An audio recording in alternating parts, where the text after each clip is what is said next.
Good morning, Drew. We have decided this year you are going to get some Apple products early. Really? I mean, after all the terrible things I said about you guys? Yeah, we just appreciate your content, so we're gonna give you the Apple Watch Series 9 before launch day. Oh.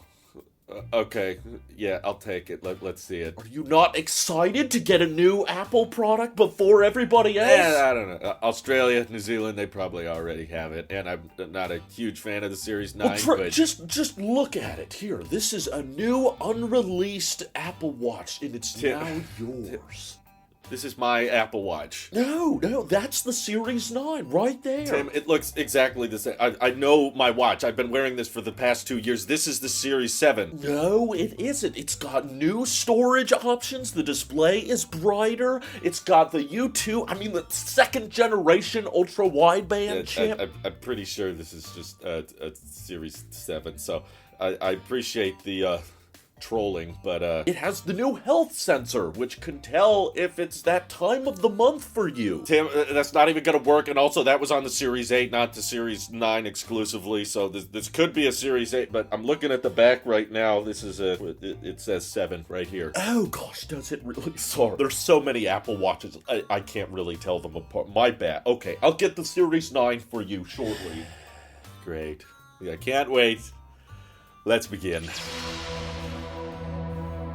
This video is not trying to convince you that you shouldn't be buying an Apple Watch. I get it, they're great for tracking your fitness. While I haven't been wearing one for a while, I still completely understand and respect all of the great things Apple Watches have done for people. They're great for monitoring your heart, they're great for car crash detection, fall detection, all of the detections of apparently how we're sucking at life. You haven't been standing enough today. Yeah, I love all of that stuff, but basically none of the Apple Watches that Apple is currently selling on their website, I would recommend you buy new, okay? There's some great watches out there, but all of them are available refurbished and secondhand, and they're near identical, or sometimes you could just buy them straight up new. Like on Amazon, they're still offering the steel Series 7, which I tend to always recommend the steel watches because they have the sapphire glass, so they're much more durable. They come with cellular by default, so you don't have to wonder whether or not it comes with the LTE, and on Amazon, you can buy that for like $400, which is about the same price as an aluminum Series 9 new, and I'm not going to pretend that there's no differences between the Series 8 and the 9, or even the 9 and the 7, but I will go through all of the changes and explain why you shouldn't care about any of them. So for one, let's start right off the bat. Yes, the Series 9 does get twice as bright. However, I've used my Series 7 in broad daylight many times. In my opinion, 1,000 nits is still plenty bright for a watch. Sure, a 2,000 nits would be appreciated, but it's not going to make or break the Apple Watch deal. In my opinion, you're still going to be able to read whatever is on that display. It's not a dim display by any means. 2,000 nits is a little bit overkill in my opinion, and 3,000 nits is just asking for a sunburn on your face. At least someone like me who looks at a display with 3,000 nits, I gotta wear some sunblock. Next is the S9 processor that they brought to the Ultra 2 and the Series 9. Yes, it's much faster, but it's a watch. You're not editing videos on this thing yet. And Apple boasts about better graphics and stuff, but by no means is the S8 or S7 chip still slow for an Apple Watch. The battery life is still going to be the same on these entry-level Apple Watches anyway, so I would not fuss around too much about processor speed. Maybe you get a couple more years of watchOS updates, but I'll be honest with you, the differences between watchOS updates are feeling more and more small and incremental every year. I've been very disappointed with watchOS 10 ever since I updated to it, so in my opinion, for a smartwatch and how you're going to use it, software support is not that big a deal because most of us aren't using that many third-party applications on our watches anyway. And with the Series 9, they updated the storage to now support 64 gigs instead of 32. But again, if you're not using third-party apps all that much, or downloading too many podcasts or music straight to your watch, some of you do that, but I don't know, 32 gigs, that can hold a lot of music and podcasts. It's not videos, so you don't have to worry about filling that up too quickly. This is a device that's purely just going to be playing audio if you're away from the phone, and most people don't even store data on their watch like that. So in my opinion, 32 gigs is plenty. plenty. And then the weirdest part that I think Apple is pulling, another situation of software locking or hardware gating, whatever you want to call it, is they're claiming that the Series 9, in a software update later this year, will support this new double tap feature. And Apple was treating this like it's this brand new thing, that it's a whole new way to interact with the Apple Watch that's never been here before, which basically allows you to tap your fingers together, get you ready for that $3,500 Vision Pro coming next year that we're all definitely gonna buy and keep. Yeah, well, apparently now that little double tap feature, thanks to some software update, is gonna let you scroll through things or answer a phone call or end a phone call or stop a timer or start a time, all kinds of different things basically whenever this little pinch animation shows up on the top of the display. And apparently this can only be done with the power of the new S9 chip, when in reality this has been a thing for years. I hate to break it to you. I've seen it in accessibility settings before, but I've never tried it, so I wanted to see if what people were claiming was correct, which is that, yeah, well, technically there is a tap feature and a clench feature for accessibility if you don't have another hand to interact with the display, but it's just so buggy, it's so unreliable. You need the S9 chip for it actually to be consistent. And Apple says, like, well, yeah, we could do it before, but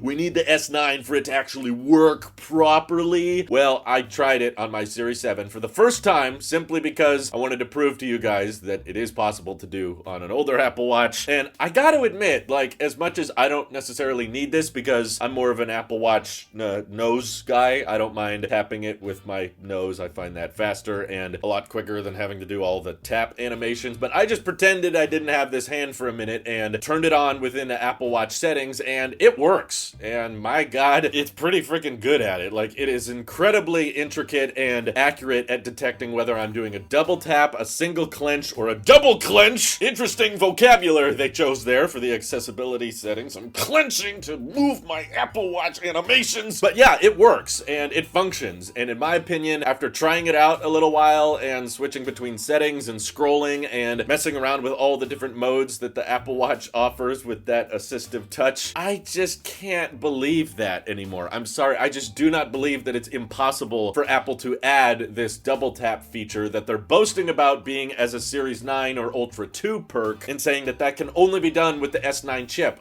Out of principle, I'm frustrated by this. Like, to me, this is exactly what Apple started doing with the iPads that they lost me on. I was like, okay, now you're starting to add features to the iPad because you know that, okay, there's no new health sensor, a faster processor on a watch isn't that big of a deal, the design is identical, not much is changing, so you start coming up with software features in saying, okay, we need that newer chip that no one cares about for this to work, when in reality we have proof, we have evidence that it is possible to do this on older hardware. So it's just evidence that they're kind of running out of features, they're giving up on things, so they're starting to hardware gate features now, similar to the iPad Pro with the M2 chip that said, only with the power of the M2 chip can we support the Apple Pencil hover feature, whereas in accessibility settings we had proof that even on my 2018 iPad Pro, it was possible for the Apple Pencil to hover over the display, highlight certain text, and then in teardowns we saw there was no change to the layering in the displays, there was nothing that enabled the Apple Pencil to register differently for that new iPad. It was purely just like, we need something to make this newer iPad feel like a good deal, so let's just put software features that we could add to the older hardware, but we're not going to. And I don't really genuinely want to support that because it proves to Apple that it works if we do all upgrade and we do all buy these watches. So for me personally, this is actually the first year in, I think, all of Apple Watch history that I'm not planning on reviewing one or, of course, buying one to keep, because for one, I'm kind of disappointed with watchOS 10 on my Series 7, so I haven't been wearing it much anyway, and I feel like I don't have to go out and buy one of these things to tell you that they're not worth it. I just know how much cheaper they are secondhand, and it's a very similar story with the Apple Watch Ultra. Not only did they not touch the color options by any means, they basically just threw in the new chip and they have the double tap feature, up the storage, but the design is identical. The display gets up to 3000 nits, but to me that is completely overkill. If you're looking at this thing as a flashlight, you can get so much cheaper flashlights that get so much brighter. And you know, when you're diving or checking out an underground cave or something, you're not going to want to do this as your flashlight the whole time. No, you're going to want like a headlamp or some kind of real piece of equipment. The Ultra 2, in my opinion, the best feature about it is it makes the first generation Ultra cheaper. In fact, you can find it for $100 off, brand new on Amazon, by the way. And just as a reminder, steal Apple Watch Series 7,